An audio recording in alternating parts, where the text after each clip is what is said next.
प्रभु यीशु मसीह के मधुर और मीठे नाम में आज दिनांक 18 नवंबर दिन शुक्रवार को हम आप सब श्रोताओं का हार्दिक स्वागत करते हैं। आज के दिन के लिए जो वचन है वो लिया गया है यशायाह नबी की पुस्तक उसका 43 अध्याय 2 पद। वचन इस प्रकार से कहता है, और जब तू जल में होकर जाए और तेरे संग संग मैं रहूंगा, और जब तू नदियों में होकर चले तब वे तुझे ना डुबा सकेंगी।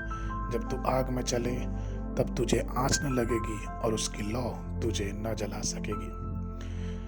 प्रभु में प्रिय लोगों, मूसा और इस्राएल के सभी लोग समुद्र के किनारे पर थे। उनके सामने विशाल लाल समंदर था और वे नहीं जानते थे कि समुद्र के जल से कैसे गुजरना है। इस्राएलियों के लिए यह असंभव कार्य था।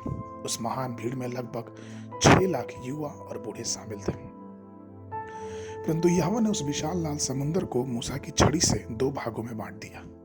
जब इस्राएली जल के बीच से गुजरे तो उन्होंने यहोवा की उपस्थिति को अपने साथ चलते हुए महसूस किया। भजन संहिता की पुस्तक उसके 124 4 और 5 पद में वचन कहता है कि हम उसी समय जल में डूब जाते और धारा में बह जाते, उमड़ते जल में हम उसी समय ही बह जाते। लेकिन फिर दाऊद ये कहता है कि धन्य है यहोवा जिसने हमें शिकार होने से बचा लिया। इस्राएल के लोगों को भी एक बार और नदी पार करनी पड़ी और यह नदी थी यरदन की, जो फसल के समय अपने पूरे बहाव में बहती थी, बड़ी तेज धारा के साथ। अगर कोई व्यक्ति इस नदी को पार करने की कोशिश करता, वो उस व्यक्ति को बहा ले जाती। इसी कारण उस समय के लिए इस नदी को मृत्यु की नदी भी कहा जाता। लेकिन क्या आपको मालूम है कि परमेश्वर ने इस नदी को भी बड़ी अलौकिक तरह से इस्राएलियों को पार कराया। वचन कहता है कि यहोवा ने संदूक उठाने वाले याजकों को यरदन नदी में जाने के लिए बोला, और उनके पांव जैसे उस पानी को छुए वो पानी 2 भागों में बंटने लगा। वो पानी का बहाव रुक गया। जरा सोचिए कि परमेश्वर कितना प्रतापी और कितना चमत्कारी है। क्या आज आप अपने जीवन में क्लेशों और मुसीबतों के जल से घिरे हुए हैं? शास्त्र कहता है कि परमेश्वर जो है वो हमारे लिए हर इंतजाम करता है। परमेश्वर हमारी हर एक बातों को पूरा करता है। यशायाह नबी की पुस्तक उसके 30 अध्याय 20 और 21 पद वचन कहता है, और चाहे प्रभु तुम्हें विपत्ति की रोटी और दुख का जल भी दे तो भी तुम्हें उपदेशक फिर न छिपे, और तुम अपनी आंखों से अपने उपदेशकों को देखते रहोगे। और जब कभी तुम दाहिनी या बाईं ओर मुड़ोगे तब तुम्हारे पीछे से यह वचन तुम्हारे कानों में पड़ेगा कि मार्ग यही है, इस पर चलो।